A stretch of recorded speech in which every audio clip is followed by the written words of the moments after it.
పెరుగుని ఎలా తయారు చేసుకుంటాం? పాలని బాగా మరిగించి, చల్లారిన తర్వాత అంటే గోరువెచ్చగా అయిన తర్వాత కొద్దిగా మజ్జిగ చుక్కలు వేసి తోడు పెడతాం. ఈ తోడు పెట్టడంలో మనం ఏదైతే మజ్జిగ చుక్కలు కలుపుతున్నామో అందులో ఉన్న లాక్టోబాసిల్లస్ అనేటువంటి బ్యాక్టీరియా పాలలో ఉన్నటువంటి స్వభావాన్ని, దాని గుణాల్ని, దాని పోషక విలువల్ని పూర్తిగా మార్చేస్తుంది. పాలలో ఉన్నటువంటి లాక్టోస్ అనేటువంటి షుగర్‌ని లాక్టిక్ యాసిడ్ కింద మారుస్తుంది. అలాగే పాలు పెరుగుగా తయారయ్యే ప్రాసెస్‌లో బి కాంప్లెక్స్ విటమిన్‌లు అలాగే కొన్ని మినరల్స్ కూడా బాగా సమృద్ధిగా తయారవుతాయన్నమాట. అలాగే పాలలో ఉన్నటువంటి కాంప్లెక్స్ ఫ్యాట్ ఏదైతే ఉందో దాన్ని కూడా ఈజీగా అరిగిపోయేటువంటి బాగా డైజెస్ట్ అయ్యేటువంటి సింపుల్ ఫ్యాట్ కింద ఈ బేసిల్లస్ అనేటువంటి బ్యాక్టీరియా చేస్తుందన్నమాట. మనం పెరుగు గానీ లేదా మజ్జిగ గానీ తీసుకోవడం వల్ల ఈ లాక్టోబెసిల్లస్ అనే బ్యాక్టీరియా మన గట్లోకి వెళ్ళిన తర్వాత అది ప్రోబయాటిక్ కింద పనిచేస్తుంది.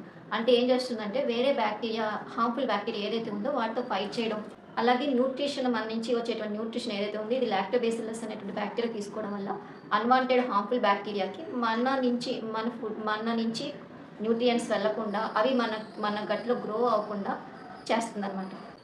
అంతేకాకుండా మనం తీసుకున్న ఫుడ్ కూడా ఈజీగా డైజెస్ట్ అయిపోతుంది. మనం పెరుగుని ఫ్రిడ్జ్‌లో పెట్టినప్పుడు దీనిలో ఉన్నటువంటి లాక్టోబెసిల్లస్ అనేటువంటి బ్యాక్టీరియా డార్మెంట్ స్టేజ్‌లోకి వెళ్ళిపోతుంది. అంటే నిద్రావస్థ దశలోకి వెళ్ళిపోతుందన్నమాట. జనరల్‌గా మనం పెరుగు తిన్నప్పుడు ఏమవుతుంది అంటే దానిలో ఉన్నటువంటి బ్యాక్టీరియా డైరెక్ట్‌గా కన్జ్యూమ్ చేసినట్లయితే పెరుగుని దానిలో ఉన్నటువంటి బ్యాక్టీరియా ఎంతో కొంత మన డైజెస్టివ్ సిస్టమ్‌లో ఉన్నటువంటి యాసిడ్స్ నుంచి ఎస్కేప్ అయ్యి మన గట్‌లో సస్టైన్ అవ్వడానికి కొంతవరకు కొంత బ్యాక్టీరియా అయితే సస్టైన్ అవుతుంది. కానీ మనం ఎప్పుడు ఈ పెరుగుని ఫ్రిడ్జ్‌లో పెట్టి తీసుకుంటామో అప్పుడు ఇందులో ఉన్నటువంటి బ్యాక్టీరియా డార్మెంట్ స్టేజ్‌లోకి వెళ్ళిపోతుంది. ఇలా స్లీపింగ్ స్టేజ్ లేదా డార్మెంట్ స్టేజ్‌లోకి వెళ్ళిపోయిన తర్వాత బ్యాక్టీరియా మనం కన్జ్యూమ్ చేసిన తర్వాత ఫుడ్ కింద అదేమవుతుందంటే మన డైజెస్టివ్ సిస్టమ్‌లో స్టమక్‌లో ఉన్నటువంటి యాసిడ్స్ నుంచి ఎస్కేప్ అయ్యి మన గట్‌లో సస్టైన్ అవ్వడానికి ఛాన్సెస్ చాలా తక్కువ ఉంటుంది. ఎప్పుడైతే మనము గట్‌లో ఈ బ్యాక్టీరియా క్వాంటిటీ ఏదైతే ఉందో అది తగ్గడం వల్ల హార్మ్‌ఫుల్ బ్యాక్టీరియా అనేది ఇంక్రీజ్ అయిపోవడం, అలాగే మనకి డిసీజ్ ఛాన్స్ ఎక్కువగా ఉంటాయి. ఫుడ్ సరిగ్గా డైజెస్ట్ అవ్వకపోవడం వల్ల ఐబిఎస్ లాంటి డిజార్డర్స్ వచ్చే ఛాన్స్ కూడా ఎక్కువే ఉంటుంది.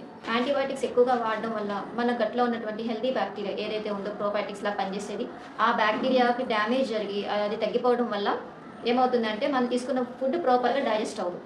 అదొకటి. నెక్స్ట్ వచ్చేసి మనకి ఈ యాంటీబయాటిక్స్ ఓవర్ మెడిసిన్ వల్ల మనకి లీకీ గట్ అనేది ఫామ్ అవుతూ ఉంటుంది. అన్‌డైజెస్టెడ్ ఫుడ్ ఏదైతే ఉందో అది లీకీ గట్ ద్వారా మన బ్లడ్ సిస్టమ్‌లోకి రిలీజ్ అయినప్పుడు ఏమవుతుంది అంటే మన ఇమ్యూన్ సిస్టమ్ దాన్ని ఫారిన్ బాడీ కింద రికగ్నైజ్ చేయడం జరుగుతుంది.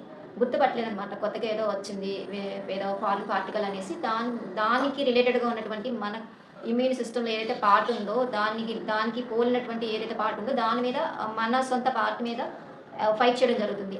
సో కరెక్ట్‌గా చెప్పాలంటే మనకున్నేటువంటి అనేక రకాల ప్రాబ్లమ్స్‌కి ఈ గట్ హెల్త్ కరెక్ట్‌గా లేకపోవడమే ప్రధాన